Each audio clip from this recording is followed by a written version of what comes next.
2021학년도 올해도 전년에 이어서 수험생 수가 대폭으로 감소합니다. 그러면 상향 지원하면 될까요? 다음 영상을 통해 확인해 보시죠.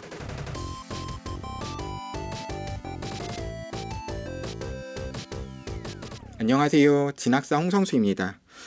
올해도 전년도에 이어서 2년 연속으로 학령인구, 그러니까 수험생 수가 큰 폭으로 줄어듭니다. 재작년 2019학년도 대입을 지원할 수 있었던 대입 자원이 약 59만 2천 명 정도였다라고 한다 그러면 2020학년도에는 약 7만 명 정도가 줄어가지고 52만 명 정도였죠. 그리고 올해 역시 전년 대비 약 7만 명 정도가 줄어서 45만 7,866명 정도가 대입 자원일 것이다. 물론 뭐 고교 입학을 기준으로 한 거긴 해서 뭐 재수생의 증감이라든지 이런 것들 따지면 조금 변하긴 하겠지만 2019학년도 대비 무려 22.7%의 학령 인구의 감소가 있다.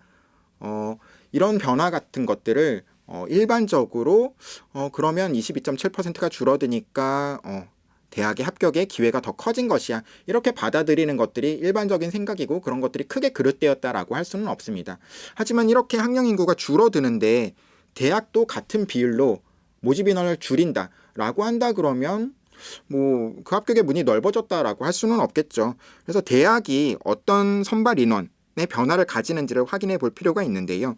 학령 인구는 22.7%, 19학년도 대비 22.7% 줄어드는 것에 비해서 전국에 있는 4년제 대학을 모두 따졌을 때는 약 0.4% 정도밖에 모집 인원의 감소가 없습니다. 서울 지역의 대학으로 따지면 이보다 조금 커져서 약 2.1% 정도의 감소가 있기는 하지만 사실 22.7% 대비 0.4라든지 2.1이라든지 이런 감소폭은 크게 느껴지지 않게 되죠.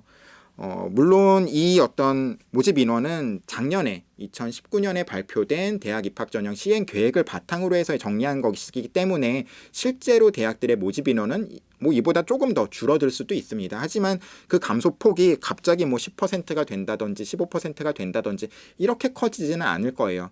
여기서 뭐 1% 크게 차이 나봤자 1%, 2% 정도밖에 차이가 아니겠죠. 그렇기 때문에 대입의 문은 넓어진 것들이 맞습니다. 그렇기 때문에 일반적으로 전체적으로는 합격자의 평균 성적이 2019년 대비 혹은 2020년 대비, 2020학년도 대비 낮아진다라고 이야기할 수가 있겠죠. 하지만 무조건 그렇게 받아들일 수는 없습니다. 먼저 일단 작년도 경쟁률 변화가 어땠는지를 살펴보려고 하는데요. 2년 연속 학령 인구가 감소한 것이기 때문에 작년에도 이런 이슈 같은 것들이 있었죠. 2019학년도 대비 2020학년도에도 학령 인구가 크게 감소했었는데요. 수시 경쟁률을 한번 살펴볼까요? 수시 경쟁률 같은 경우에 일부 주요 대학의 수시 경쟁률인데요. 뭐 서울 지역에 한 33개 정도 대학이라고 하면 되고 논술 같은 경우에는 뭐 지방 권역의 대학도 일부 들어가 있는데 수시 전체의 경쟁률 같은 경우에는 약 0.41 정도밖에 줄지 않았습니다. 논술 같은 경우에는 오히려 2019학년도 대비 경쟁률이 높아졌고 교과나 종합도 낮아지기는 했지만 뭐 0.47, 0.25 이런 숫자가 사실은 뭐 큰 의미가 있는 숫자에 그러니까 증감 이라고 할 수는 없는 거겠죠. 그러니까 2019학년도 대비 2020학년도의 수시 경쟁률은 대체로 유지되었다라고 받아들일 수가 있을 것 같아요. 학령 인구는 줄었는데 경쟁률이 유지되었다라고 하는 건 어쩌면 이런 이슈 같은 것들이 올해만 화제가 된 게 아니라고 말씀드렸기 때문에 전년도에도 인구가 줄었으니까 그럼 좀 높이 써볼까? 라는 식으로 상향 지원을 하려고 그러니까 점수는 좀 낮지만 좀 높이 써볼까라는 지원 전략을 가진 학생이 많았던 거라고 받아들일 수도 있겠죠. 그럼 그게 맞는지 아닌지를 확인하기 위해서는 실제로 대학에 발표한 입시 결과를 확인해야 될 텐데요. 아직은 지금 이 영상을 찍는 시점에서는 대학의 수시 입시 결과라든지 이런 것들을 구체적으로 발표한 대학이 많지 않습니다. 저희 진학TV 내에 뭐 시립대라든지 중앙대가 뭐 교사 대상 컨퍼런스라든지 이런 것들을 통해 가지고 발표한 자료를 소개해 드린 적이 있는데요. 그런 것들을 한번 좀 차근차근히 살펴보려고 합니다. 먼저 중앙대 교과 전형이에요.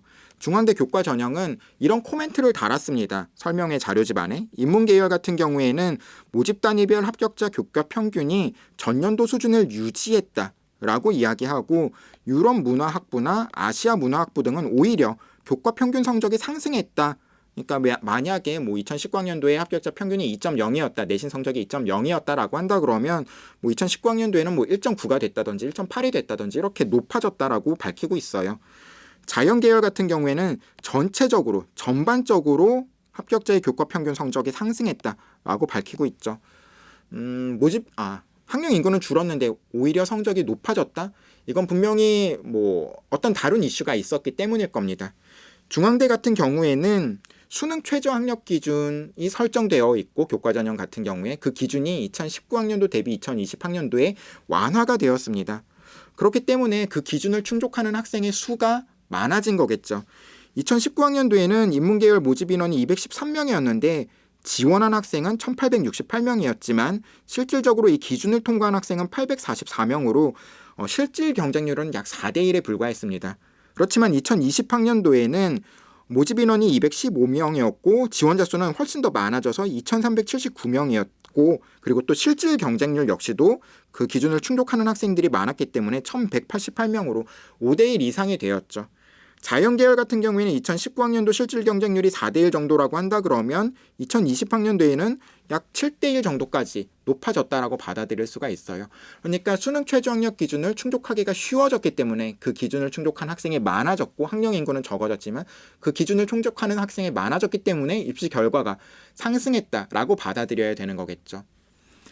시립대 종합전형 같은 경우에도 한번 볼게요. 2020학년도 같은 경우에 학생들의 평균 성적이 2.6으로서 2019학년도 2.5에 비해서 다소 낮아진 모습을 볼 수가 있습니다.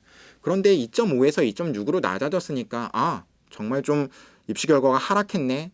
내가 좀 성적은 안 되지만 상향에 지원할 수 있을 거야 라는 식의 어떤 기대감을 가지게 할 수 있을 만한 성적의 하락은 아니죠. 그리고 또 한 가지 살펴봐야 되는 것들이 있는데요.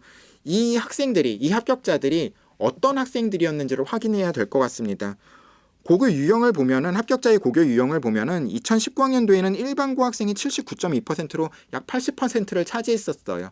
근데 2020학년도에는 일반고 학생의 합격생 비율이 71.8%로 약 한 8% 정도가 낮아졌습니다. 대신에 특목고라든지 아니면 자사고라든지 이런 고교 유형의 합격자 비율은 높아졌죠. 물론 특목고 학생이니까 너는 3등급이어도 붙여줄게, 4등급이어도 붙여줄게 이렇게 학생들을 평가하는 건 아닙니다. 하지만 일반적으로 특목고나 자사고라든지 이런 고교 유형 같은 경우에는 일반고에 비해서 좋은 내신 성적을 받기가 사실 좀 어렵긴 하죠. 그에 비해서 비교과 같은 것들은 조금 더 잘 챙겨져 있을 확률이 높고요. 그렇기 때문에 이런 학생들이 입시 결과를 낮춘 것이지 일반고의 학생이 입시 결과를 낮춘 건 아닐 것이다 라는 예상을 해볼 수가 있고 실제로 대학이 발표하는 자료도 그렇습니다. 일반고 같은 경우에는 시립대학생부 종합전형에 합격한 학생들의 평균 성적이 일반고 인문계열 일반고 같은 경우에는 2.0이었어요. 2019학년도에는.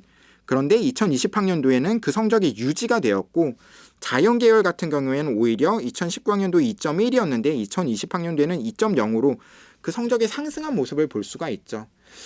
따라서 오늘 말씀드리고 싶은 요점이 어떤 것이냐라고 한다 그러면 2019학년도 대비 혹은 2020학년도 대비 2021학년도에는 학령인구가 큰 폭으로 줄었기 때문에 입시 결과가 전반적으로 낮아질 것이다 라는 것들에 대해서 저도 동의하고 부인하지 않습니다. 하지만 대학이 수능 최저 학력 기준을 가지고 있는 경우에는 그것들을 어떻게 변경시켰는지 같은 것들을 확인하고 지원해야 될 필요가 있고 학생부 종합전형 같은 경우에는 단순히 내가 내신 성적이 좀 안 좋아도 한번 상향해보자 이런 식으로 받아들이는 것이 아니라 비교과 내용, 교육 연계 활동의 내용이 대학에서 어떤 평가를 받을 수 있을지 다른 경쟁 학생들 대비 어떤 경쟁력을 가질 수 있을지를 확인하고 지원해야 된다라고 하는 거죠. 학령 인구의 감소는 분명한 기회로 다가올 겁니다. 하지만 조금 신중하게 지원하자라는 말씀을 드리고 싶어요. 오늘 영상에서 드리고 싶은 말씀은 그거였고요. 다음 영상에서 또 다른 주제를 가지고 말씀드릴 수 있을 겁니다. 저희 댓글 달아주시거나 아니면 저희 진학닷컴 내 입시 Q&A 이런 카테고리가 있습니다. 그런 것들의 질문 같은 것들도 많이 남겨주시면 틈 나는 대로 꼼꼼히 질문에 대한 답변 달아드릴 테니까 질문글 남겨주세요. 그럼 오늘은 여기서 인사드리겠습니다. 감사합니다. 안녕.